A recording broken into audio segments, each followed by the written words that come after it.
Okay, good afternoon, everybody, and thank you very much for joining us today. The London Region's Question Time has been a regular event in the calendar for the last few years, and this year it's in a slightly different format, but then I think this year is a slightly different format as a whole.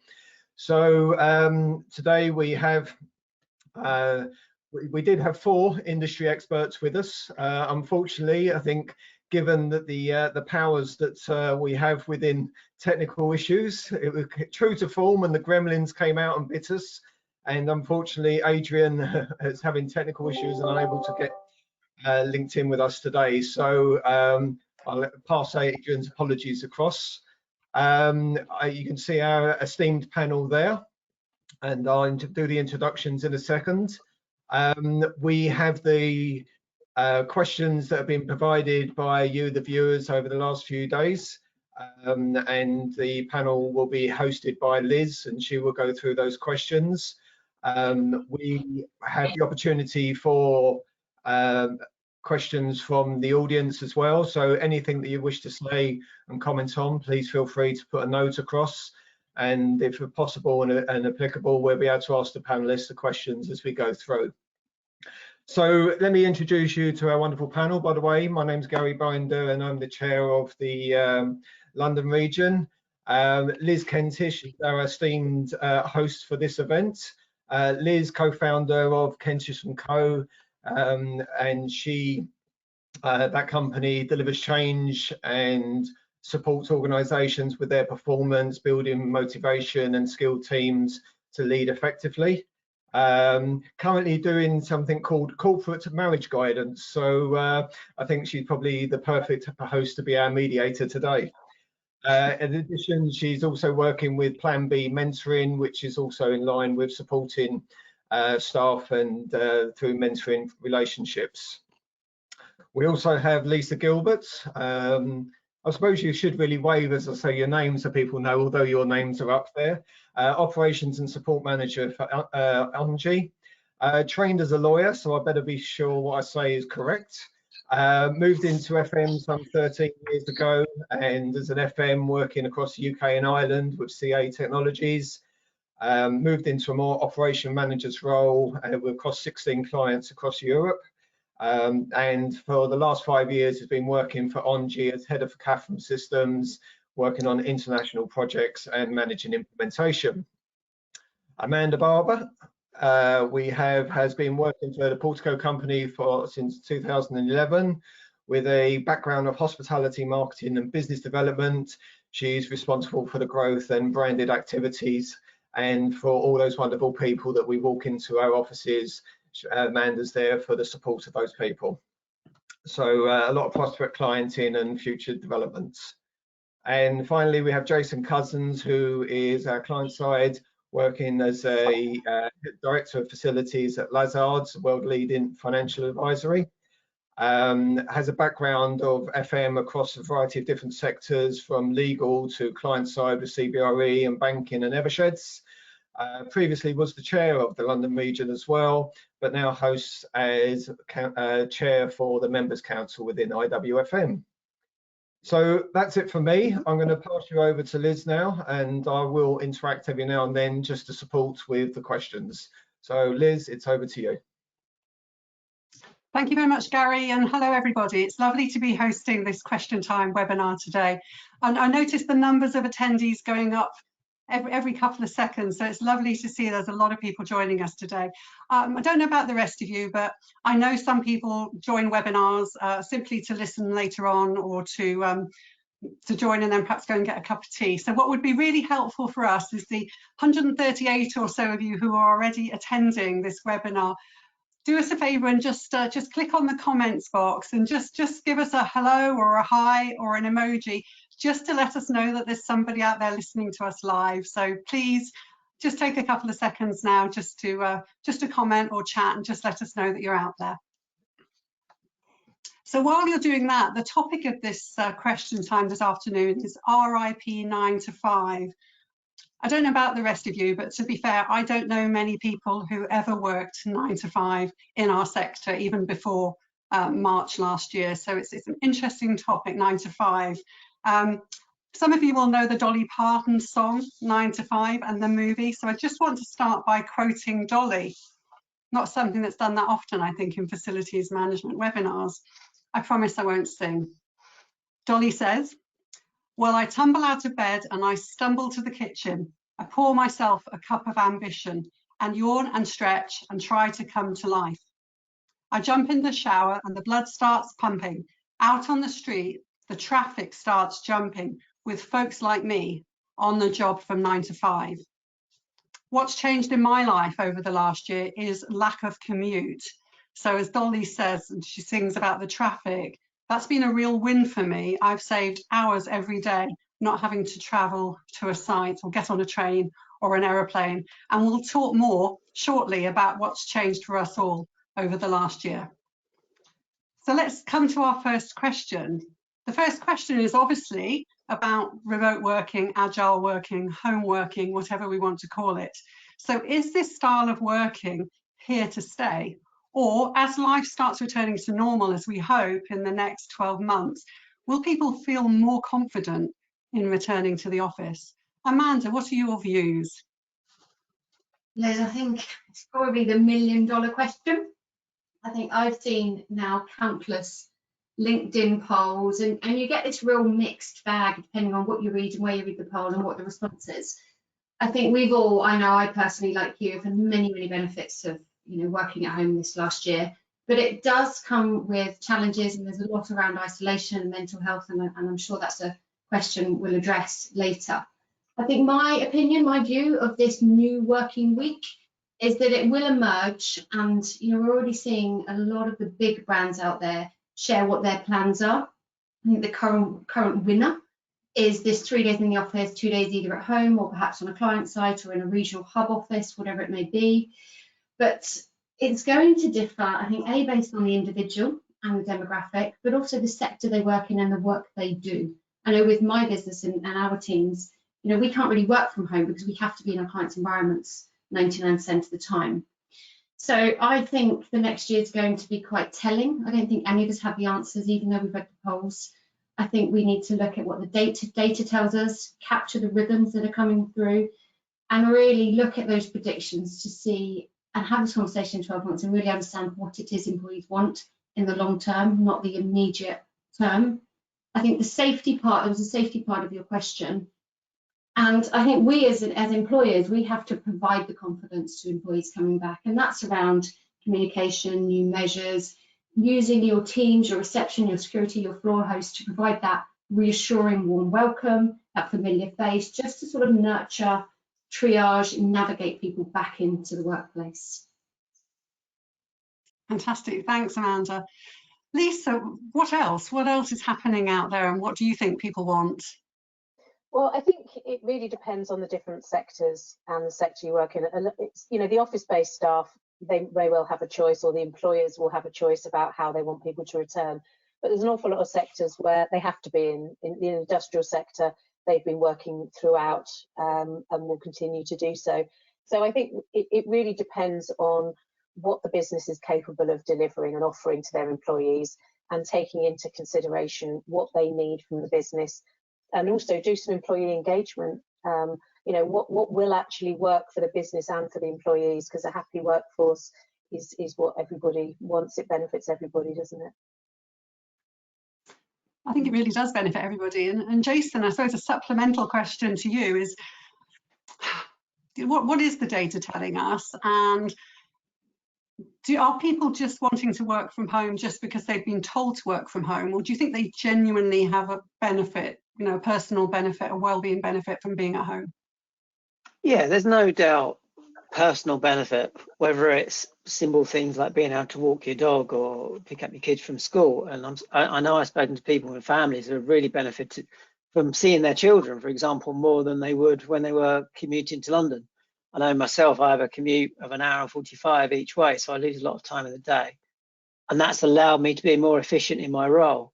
But it's interesting that our sector, facilities management, is about operating offices and workplaces and keeping people safe in those offices. So I would like to think that people will go back to work to keep our industry going. Ultimately, I've seen a lot of the data, Leesman Index and so on. There's huge amounts of data out there. And the overwhelming thing for me is people want a hybrid. The bosses, the senior management now are starting to trust that people can work from home and be quite efficient at home.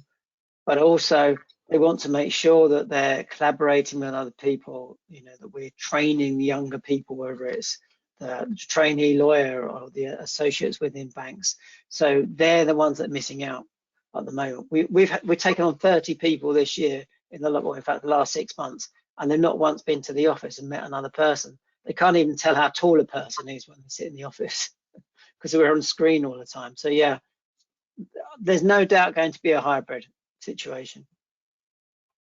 It's interesting that there's been some comments already about different sectors and segments. So I've heard some anecdotal evidence from some clients where people have been working on site all the way through in manufacturing, in science, for example. And what I'm hearing from these people is that they have found their own safe ways of working. They don't actually want anybody else coming back to site because they feel it's going to put more pressure on them and them having to change the ways they're working. Has anybody else come across that? Yeah, I think there's definite concern within the office. I mean, I can pick out teams within our offices. Some are desperate for people to come back to give them something to do, especially around security teams, for example. But they are also concerned about their safety.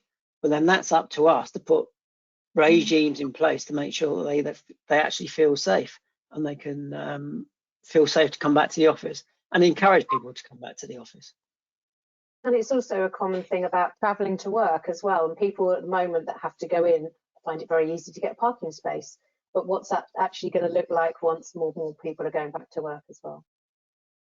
And it's those emotive things again, isn't it? Like parking, like getting on the tube, things that are quite small parts of our day but can have a really big impact. I think at the moment, because we've been away, many of us have been away from that for a year now, we've almost forgotten the little niggles that annoy us when we go to the workplace. Yeah. So I think we've actually got a poll now, and this is one of the poll questions that's been running on LinkedIn on the IWFM London region site on LinkedIn. I'm hoping Gary will be able to bring the poll up for us.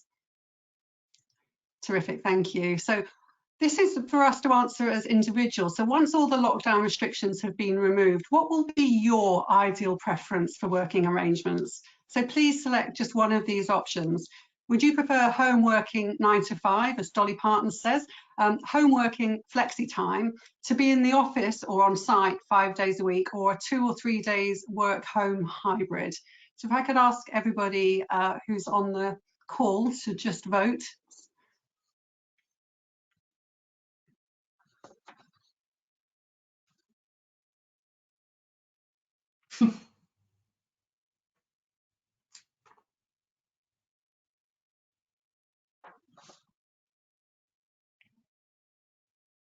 So I think that's the final results, borne out very much by the results that we already saw on LinkedIn, that most of us would prefer some work home hybrid. So we can be 2 to 3 days a week at work or at home. Yeah, very few people want to be 5 days in the office. I'm not surprised. I think once we've realised how easy it is for most of us to adapt to home working and how we've had to trust our people to work productively and effectively. I think something I found before we went into the pandemic was this presenteeism issue, and a lot of organisations being quite loath to trust people to work productively at home. But when it's forced upon us, I think it's been proven that people are productive. Thinking about FM services then, if people are working more from home, is there an opportunity for those services to extend beyond the office and the workplace into people's homes? And if so, what might those services be, and how would you see that happening? Amanda?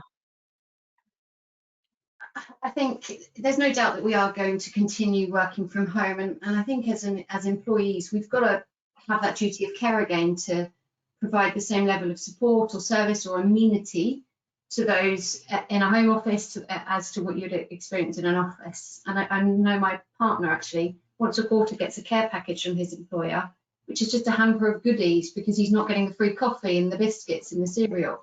And it's small, but it's quite impactful for him and his team. I think taking that FM services beyond the office, you've got a lot of virtual support you can provide. Imagine your sort of virtual receptionist, virtual hosting, but also providing a service for those new starters and onboarding, welcoming people, setting them up for success. So social groups, networking hubs. Jason, you mentioned that you've had 30 new people that haven't met anybody face to face. I've got an employee who joined me at the beginning of the year, and I saw him a year ago when I first met him, but actually he's not met any of us, and that has an impact to embed your culture. So it's looking at those, it's looking at the home amenities, even equipment, the DSE scenario. That's something that hasn't had to happen so far because it's temporary. It will become permanent. So it's just having a strategy for me, in my opinion, is to have that long term. What can we do to make home workers feel as important as those who are in the office? That's great. Thanks, Amanda. Lisa, what else could we be offering in terms of FM services to people working from home? I think the care packages and things like that is a great idea. I think we can also expand into wellness as well. It's about physical well-being, mental well-being. It's not necessarily about quizzes and all the other things we've all been doing during lockdown, but there's a lot of ways you can engage with team members, whether you're doing it as a stop by for a cuppa every Monday morning with various teammates, no talking about work, things like that. But I think there's programs that the benefits team can set up, whether it be to go to a local gym when they open, whether or not you can go and have an engagement outside activity with other colleagues who live nearby. I think there's things that can be done to build the team without having to go into the office. And is there anything that's not being provided at the moment, anything innovative you can think of that as FMs we could offer to people working from home? I'll pick up on that one actually, because the DSE thing for me is one of the key things of making sure that if we've got people at home all the time, that actually we've provided them with the right IT equipment, but also we're providing desks and telephones and making sure broadband's in place, because they're the things that interrupt your day more than anything at the moment. We've all had issues not being able to hear someone on the screen or not seeing them and so on. So for me, they're the fundamental things straight away. But then there are the added things like, potentially providing gym kit. We've got the Peloton bikes. We've got a group of people that now on Peloton bikes and they join the same class, so they're interacting that way. So there are a huge number of ideas out there to get people to interact in the future. But you've definitely got to look after the well-being of that person, provide them with the tools for the job, and that's part of, I think, is FM's job to do that. So on the subject of well-being, should we do something a bit unusual? Should we have a bit of a stretch break? So I'm going to ask the panelists and our audience to either stand up, if you can comfortably stand up and just have a stretch, or at least just where you are, just have a, let's all do it. Come on, let's have a stretch. We all talk about well-being. We all talk about well-being, but we don't often actually do anything about it. So there we go. I've done training courses with clients remotely around the world on Zoom and on Teams, where we've actually had somebody in the session who does yoga as a part-time yoga teacher and has actually done a sort of 5-minute yoga session. I think, we talk a lot about well-being, and as facilities experts, we tell people how important it is, but then we sit at our desks and our screens for 7 hours a day. So I think a little stretch every now and then is really good. So that's why sit-stand desks are becoming so popular in the office, isn't it? Now we'll be sending them home soon. Yeah, and there's an expense there as well, isn't there? So something else we probably need to think about is who's going to fund all the equipment. If we need the same equipment in the office and at home, it's sort of doubling the cost, isn't it?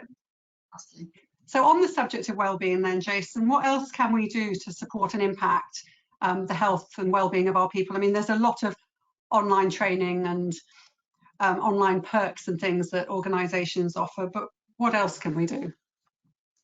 Yeah, you're right. There's making sure that people got the opportunity to take a break. We offer coaching and counselling sessions and reminding staff of that all the time. We offer, Slack, which is a system we use where we're sharing information all the time that people can pick and choose what clubs they want to join in with, or whether it's, you know, cooking or exercise and so on. So as I say, I think there are a lot of ideas out there. Making sure our managers are trained to spot any issues when their staff go quiet. How else can we support them to make sure they're okay? And it's those, you know, running team meetings and making sure that you get everyone involved with those kind of things. There's a lot of tools out there for that kind of thing, I would say. What about the managers themselves, though? We're expecting them to spot things with their teams. Who's looking out for the managers? Lisa, do you see any of that? Yeah, I think we have quite a good policy of, you know, you don't send emails late into the evening, you don't expect responses from them, you try not to schedule meetings over lunchtime, although working across Europe, it tends to be when they finish lunch is when they schedule the meetings, and that's just as I'm about to have mine, so it doesn't always work. But I think it's just being conscious of things like that, not set, if you can see somebody's back to back all day, don't then pinch that half hour in the middle of the day for a meeting, allow them time to have their lunch and things like that. And I think managers need to be really careful about not overbooking their teams, so that you're not just sitting at your computer all day staring at a screen, that there is that opportunity to get away from your desk, and as Jason said, walk the dog, or you know, have a break from what you're doing. It's just as important. And I think actually, as a service provider, our clients are looking to form a partnership with us for the period of the contract, and they really want to make sure that the company that they're partnering with has the same culture and values as them.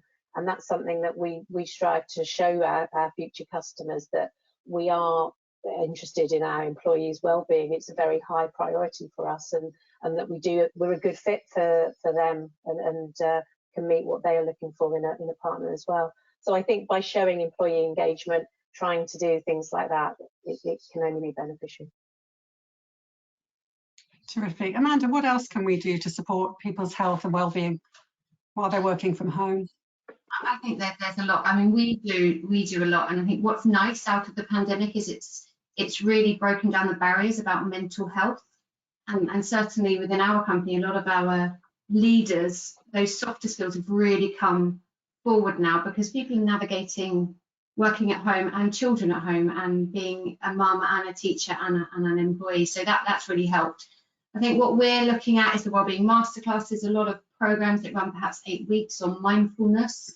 We've got our own employee engagement app, which just connects people so that they can talk to their peers, talk to their friends that perhaps they haven't seen in a year, looking at online socials and network. The fitness thing, Jason, that you said about Peloton is great. You've got a whole group of people walking the depth and breadth of the UK in steps on a monthly basis.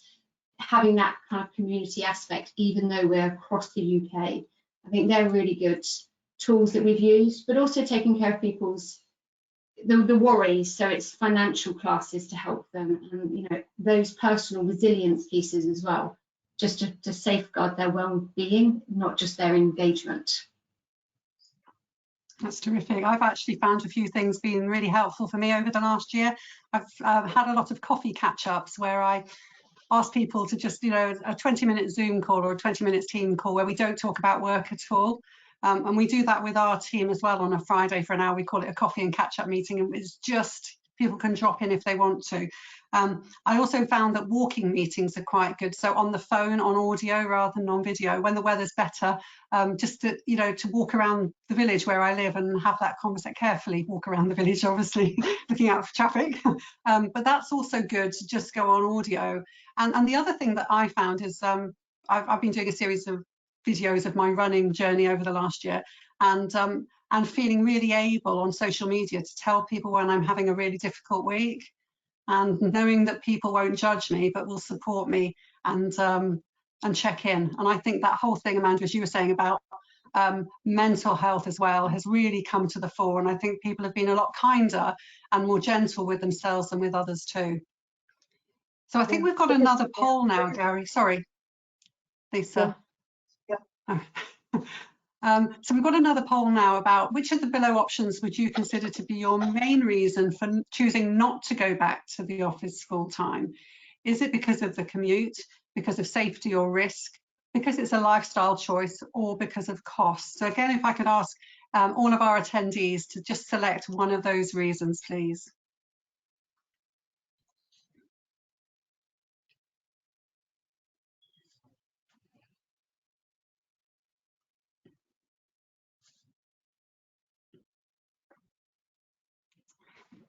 So this differs slightly from the results we had on LinkedIn, where lifestyle and commute were equal first with about 42%. Safety and risk was in third place, and cost was actually not a priority at all for the people who responded on LinkedIn. And yet it is here for 11% of us. So I think it's really interesting that we're making a lifestyle choice about whether we want to go back to the office or not. And I guess that's because we've learned to work in different ways. And as Jason said earlier, you know, having the opportunity to go and take the dog for a walk or spend time with the children that you would have spent on the commute has had a real impact. Lisa, let's just come back to you. I know you wanted to add something earlier.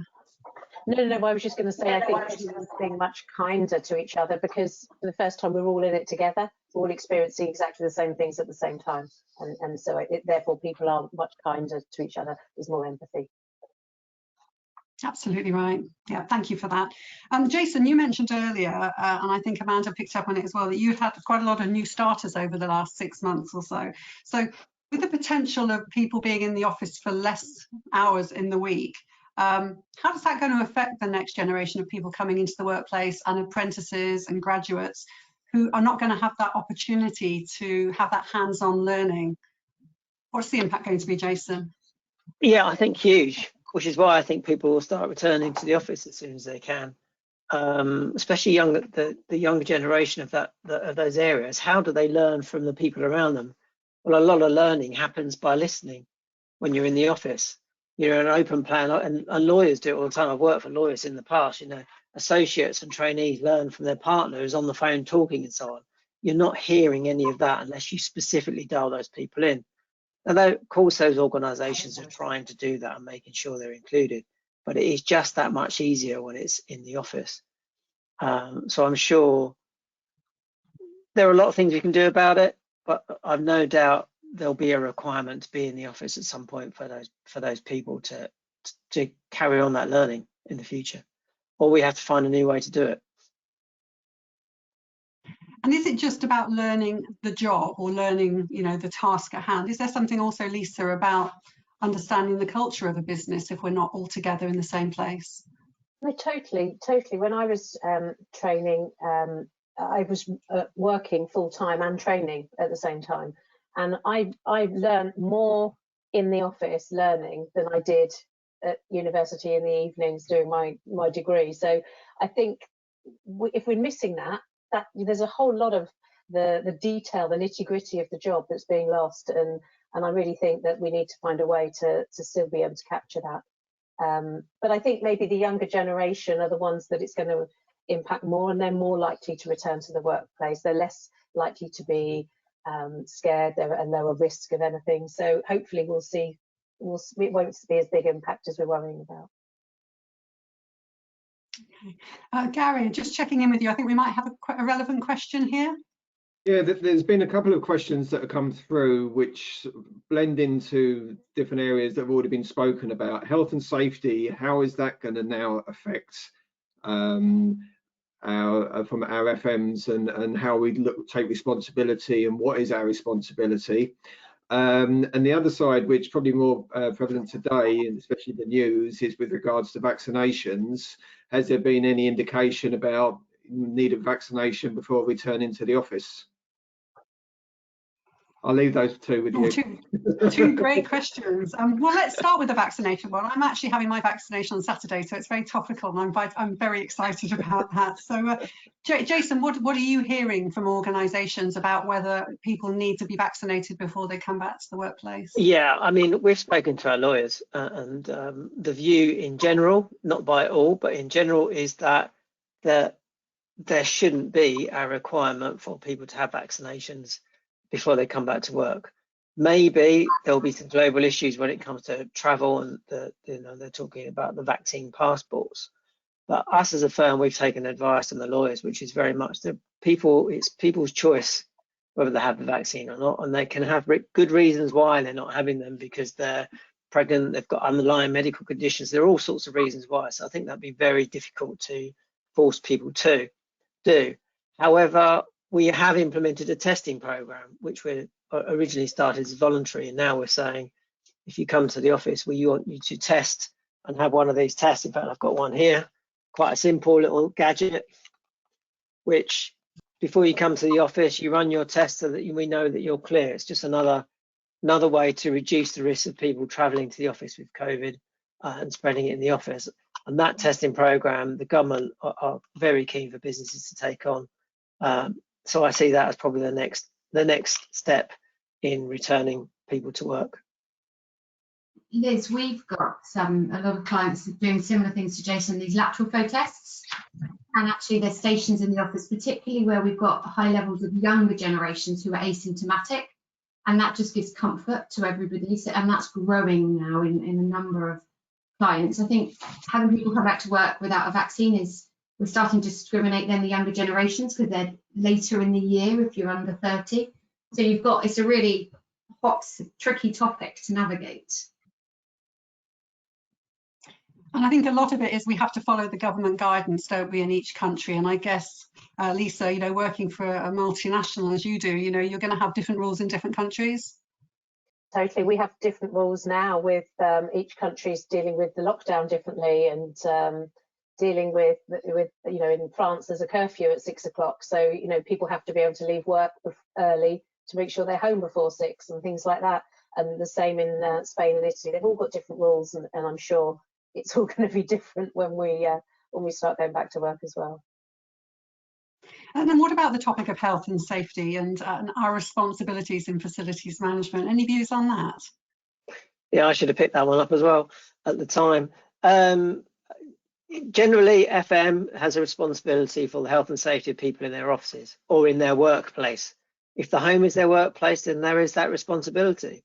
So we are seeing a growing number of people that have got back issues and so on. So I think absolutely we have to follow up with our DSE requirements within homes. We see people working off their beds or off the ironing board, and we do provide tips on how you might be able to improve your working practices at home, because ultimately this could become a problem in the future if you don't provide them with the right place and the right tools to be able to do their job properly in the home.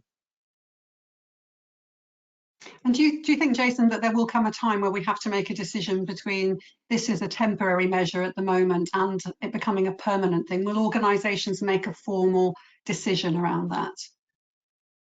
No doubt organisations are already working on guidelines and policies around home working for sure, and that they will be different depending on the sector and the different business and how they feel about it.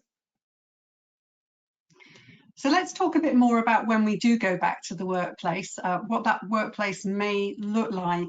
Do you think we need to transform the office, let's assume it's a commercial building, into some sort of a destination to really encourage people to come back? Is it about the food offering? Is it about having wellness and fitness incorporated into it? So, and should we also be looking at the communities around where our offices are based and how we can be more involved with those? So, Amanda, let's come to you first on that. Okay. So I've read, like most of us, the office is the new high street. We have to make it exciting and destination, and people really need to come, want to come.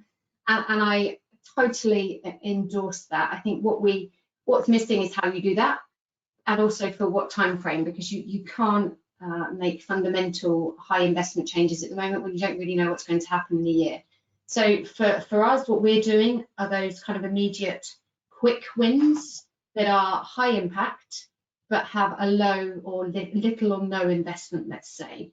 And that really sort of allows us to focus on, I guess, 3 themes. So you've got your community, you've got then the experience and I think environment. So from a community, that is looking at the support and the services you can offer your employees on a working floor.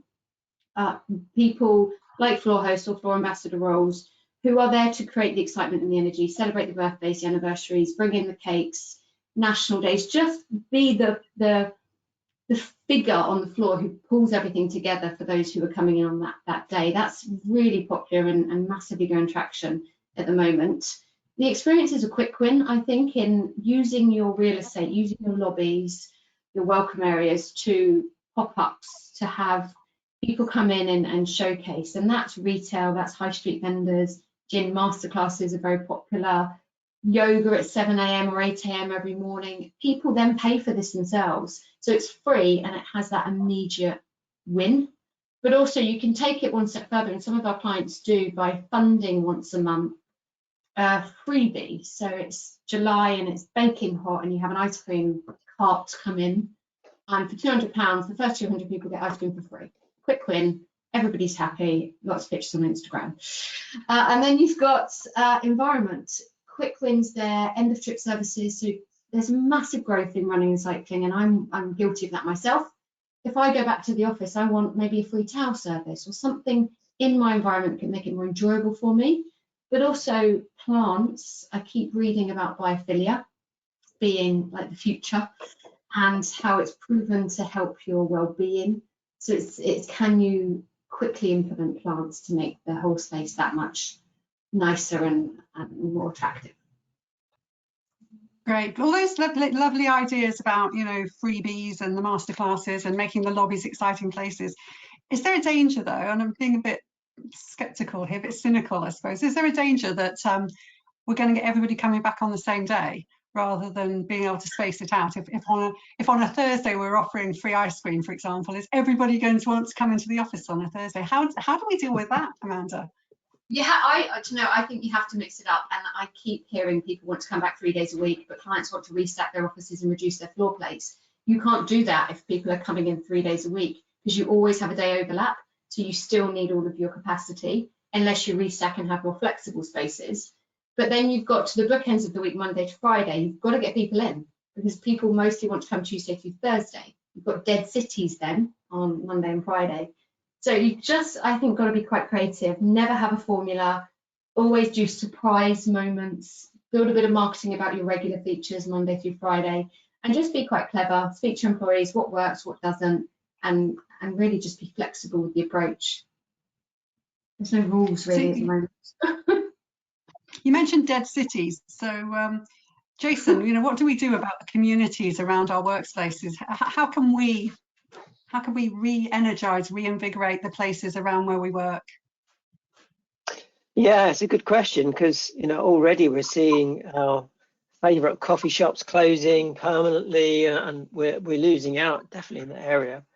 There's definitely going to be a job to bring people back into the office and make the office successful. You know, you collaborate so much better when you're in the office. You develop your vision and brand when you're in the office. There's definitely need more people in the office. How we attract them, I think, which is the biggest question here, and the one that's being talked about huge amounts at the moment, bringing the home into the office, so to speak, changing the working environment. I've even heard people talking about providing kitchens, not just a microwave for heating up your lunch you prepared at home, but actually for people to come in and actually cook their lunch, because they're so used to cooking it at home. So I think, you know, there are going to be a lot of ideas out there to bring them in. I think a lot of corporates could spend a huge amount of money in new ways of working and agile working. It might not necessarily work. A lot of groups are looking at, let's wait and see, let's return to the office, listen to our people and find out what they really want. Because I know we run a few polls, and, you know, we could look to reduce our space and go agile working, but everyone I speak to say, but I want my own desk. I still want that space to have in the office.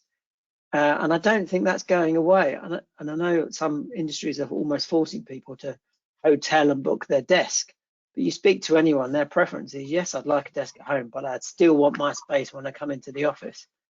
And I want the opportunity to go and have a quiet word in a room somewhere, to take a personal telephone call. There are a lot more spaces, which is even that much harder for FMs to design and work with.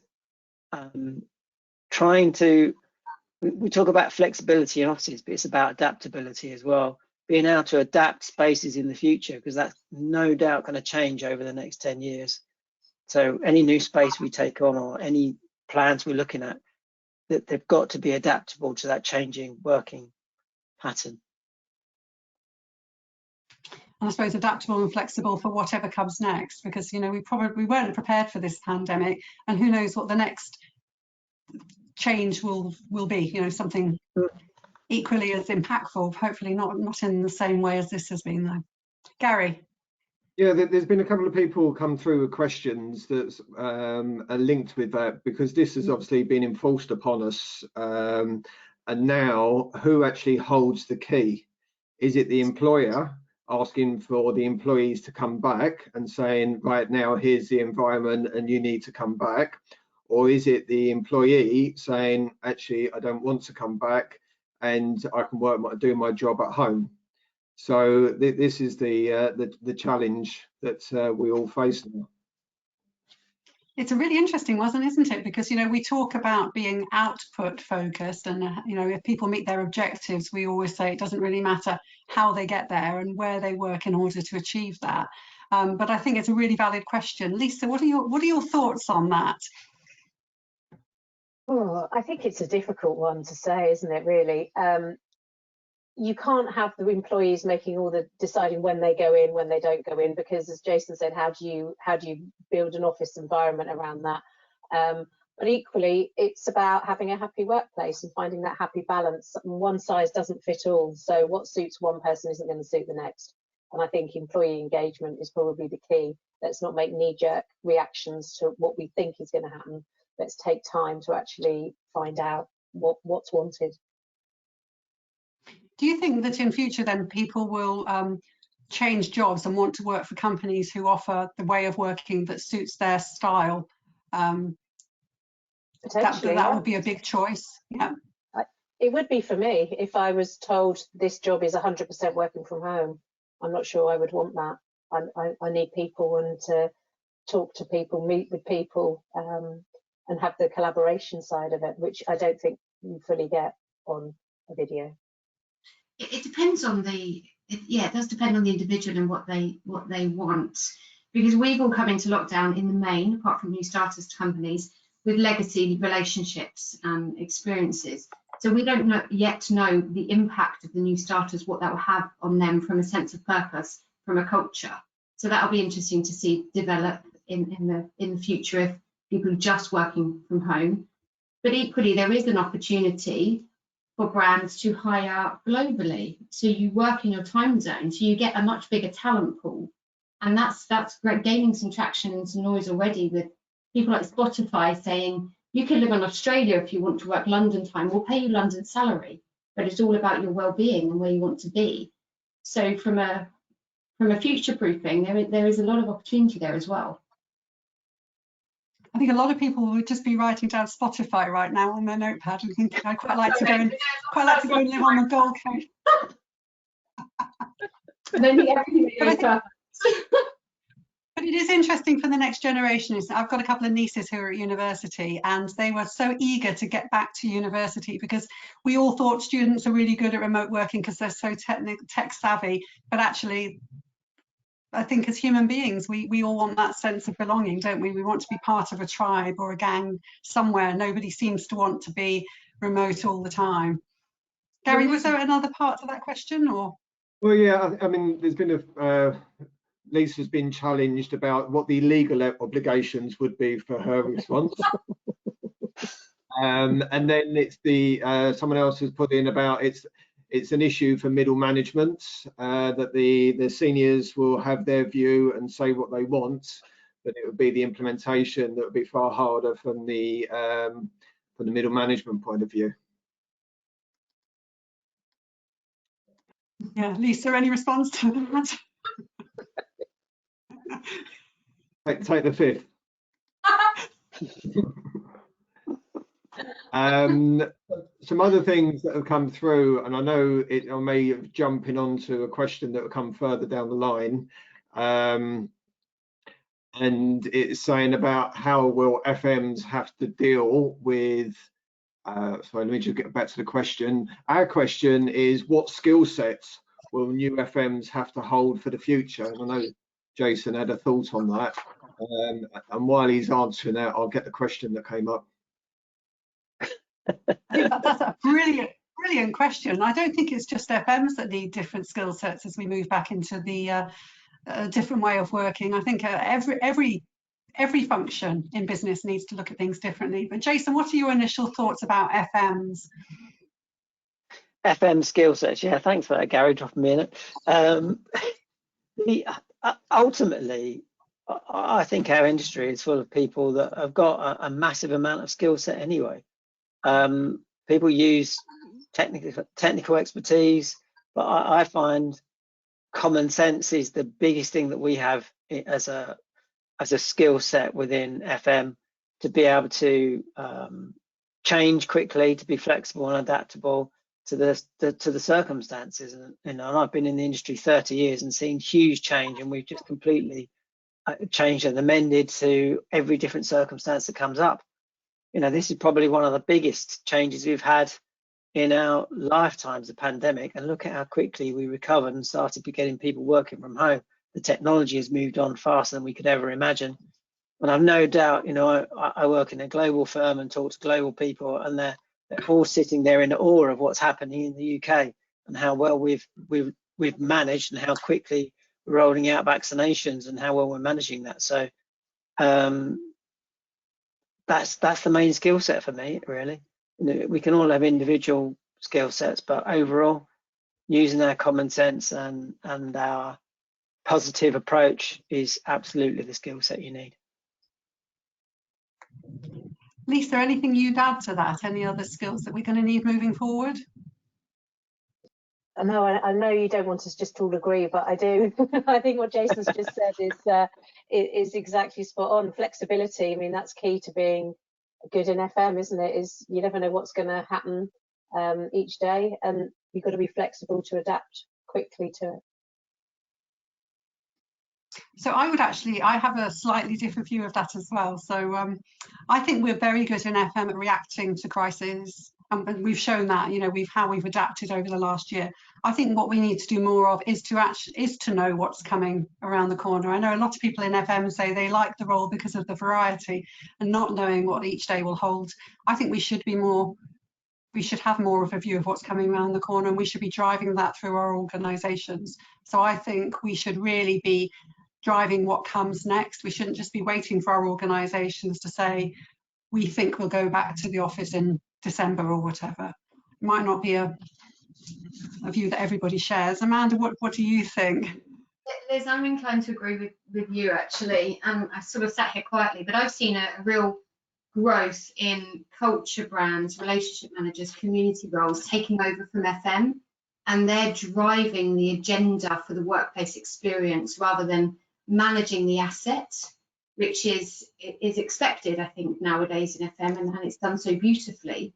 But it's layering on top now the workplace experience, the community experience, and creating those environments. And that's not easy to do, but that seems to be an undercurrent that I'm certainly seeing in some of the bigger, newer towers and some of the more forward-thinking brands who are transforming their employee experience through FM, leading the charge. And that's where my opinion probably differs a little. So there's quite a challenge, I think, ahead for us, is to sort of position ourselves in the future as well in the right place, so that we can continue to drive the agenda, making sure that the workplace is that destination, making sure it aligns with what our organisations' objectives are in terms of the future of their culture and their organisation. I want to just move on. We haven't got a lot of time left, but there was a question earlier around London, particularly. Seeing the pandemic as a catalyst for flexible space to be a permanent part of an organisation's real estate offering. And we've heard a lot of talk about the hub and spoke model, and we've touched on it ourselves today, where an organisation might retain a much smaller London headquarters, perhaps just a floor or half a floor in a building, and set up regional offices, even perhaps serviced offices. Do you think this is a realistic approach for organisations? And if it is, what benefits does it bring to the organisation and to the employees? Amanda, can we start with you there? Sure. I mean, it's something that I see, I've experienced. We've got clients who do this, and those clients are increasing how they do that. There's a talk of it being a client centre, just perhaps in the city, and then you're offering your employees a choice from a commuter well-being perspective to go to that remote location or take rooms in agile working environments, for example, just to give that flexibility. The benefits around cost are probably quite obvious. If you're shrinking your real estate within the major cities, there's huge uplift for the employee if they're not commuting into London, let's say, or Leeds or Manchester. It's not obviously uncommon either. A lot of clients over the last 10, 15 years have outsourced or out of city a lot of support functions because it is more cost effective. So it's just changing that on a much larger scale. And I think there'll be real attraction in doing that. But I think there will always be potentially your client center or your hub in a more accessible location, and that will be a city. I don't think that will change. Well, I hope not. It's most of our business. What's going to happen to all that empty space, though? Are we going to turn it into hotel accommodation or residential accommodation? Any views? Well, there's a housing crisis, isn't there, allegedly? So you can transform it into your social housing or your affordable housing or whatever it needs to be. I don't have the answer to that at all, but I think it's an opportunity now. But that's just my opinion. Jason, what are your thoughts about this sort of having a smaller headquarters and moving outside of London? Personal view is I think that the hub and spoke model will suit certain types of companies, probably some big corporates, even clearing banks, for example. And I know they do that now, you know, making the most of their branches for people to go and work in rather than working from home. Ultimately, I actually think we'll probably need similar amounts of space or maybe more space. When I go back to work, I'm going to want a bit more space around me in the pandemic situation. So I think London is still going to be the place to be and the place to work. I speak to youngsters and even my children who are of an age where they all want to get back into London, where they can network and socialise with their age to feel the buzz of the city, which we're all missing at the moment. So I think everyone will be going back in their droves and looking forward to experience this new way of working and this flexibility. So yeah, I think London will grow. You know, I'm involved in the property side of it as well, and I'm looking at rents. They've softened a little bit, but landlords are sticking to the high rent, especially in the West End. I don't see that changing, and the demand is still there, and the demand is picking up. The agents I'm speaking to at the moment, there's quite a lot of stuff going on where people are actually taking more space in London. Other than the people that are in trouble because of the pandemic, there are a lot of businesses out there still thriving and needing more space and higher quality space, I would say. And is there competition for those owners of the commercial property from people like I don't know, gym franchises that go across the country where they're now talking about, you know, you can work from the gym.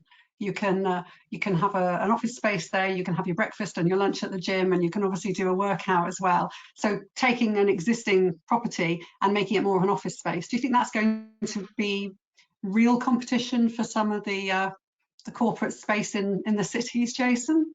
Yeah, definitely. You only need to look at places like 22 Bishopsgate, which are almost building whole town into a building. You know, they're offering occupiers all those things, all the gyms and the different ways of catering, from the grab and go to the full, you know, Michelin star type restaurant, all in one place. So all you need to do is put your desk into that space. So more and more landlords are trying to attract occupiers to come to London and offer all those facilities. The cycling. Now, I know even during the pandemic, I was worried about getting on the train. So I was going into the office, I was driving halfway and cycling the rest. So that's, you know, people getting into the office in different ways is going to become quite key. The more you offer those services, the more people will be attracted to get back into London. Gary. There have been several questions talking about transport, and to be fair to everybody, there's been a hell of a lot of questions which we've not been able to bring in, and we're not that far from finishing. But transport has been mentioned several times about how safe is it for the transport to get back into London. And is it the FM's responsibility when they've taken responsibility to look after the office, but they're probably far more at risk in their transportation to the office?